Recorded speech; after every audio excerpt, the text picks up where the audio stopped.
Premier Sarawak Datuk Parti Tan Sri Dr. Abang Abdul Rahman Zohari tu Datuk Abang Openg meneruskan kunjungan Hari Raya Aidilfitri di kediaman Menteri Pembangunan Wanita, Keluarga dan Masyarakat Datuk Sri Nancy Sukri pada Ahad.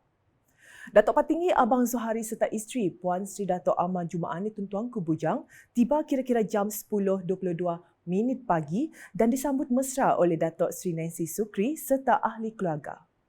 Hadir sama berkunjung ialah Timbalan Menteri Utiliti dan Telekomunikasi Sarawak Utiliti Datuk Dr. Abdul Rahman Junaidi serta isteri Datin Siti Sorgaya Ahmad Zaidin dan Timbalan Menteri Tenaga dan Kelestarian Alam Sekitar Sarawak Datuk Dr. Hazlan Abang Hibni serta isteri Datin Dayang Halimah Abang Paud.